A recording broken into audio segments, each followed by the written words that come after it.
Sir, it's so very happy to see you in person today. You look so full of energy. Now you're at the age of 69, but still you bring... No, that's another 4 days' time.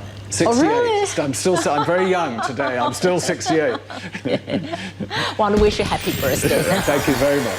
Sir, but you always bring to the world a new devices every year. It seems to me you push yourself to move forward from time to time. Would you like to share us your secret of keeping a creative mind?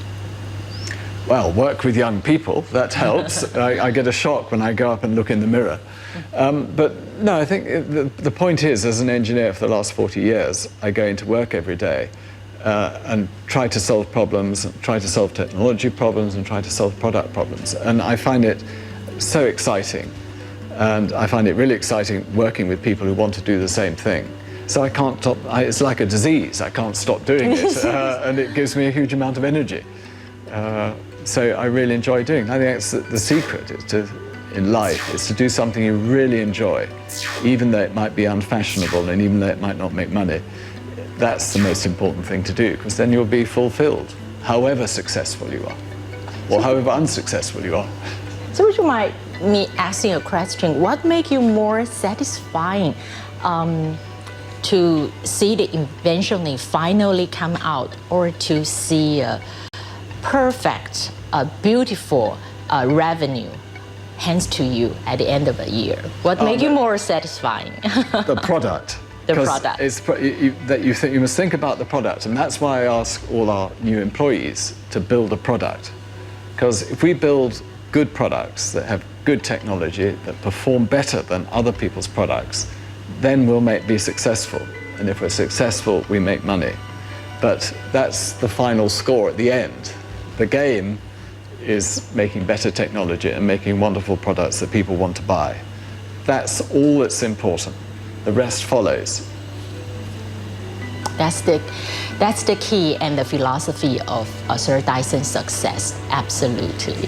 Sir, you always encourage young talents. I know you donate a huge amount of money, more than 10 million pounds, to establish the School of Design Engineering at Imperial College London. Also, I know you provide all kinds of scholarships every year, again, to encourage young talents in the design engineering sector. I would like to know, what are the ultimate goals and intentions for your generous offering? Well, the thing is that nowadays people don't want to be engineers. They want to be journalists or bankers or anything other than be an engineer, because they think that being an engineer means you're in a factory wearing a white coat and it'll be boring. So I want to change perceptions and encourage people to go into engineering. And that's really important now, because technology is moving so fast, and software, or tech as they called it, is that's just tech on its own, as you get in Google. But tech in technology, in products, is much more interesting, because software enables products to do something they could never do before.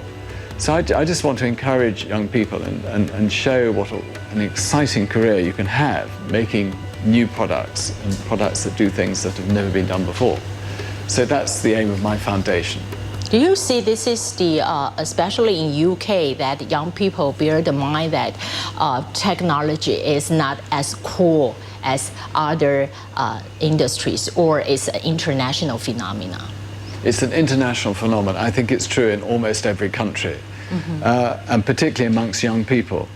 And the problem is that on social media and on television and in film, it's very difficult to portray engineering and design as being exciting and interesting.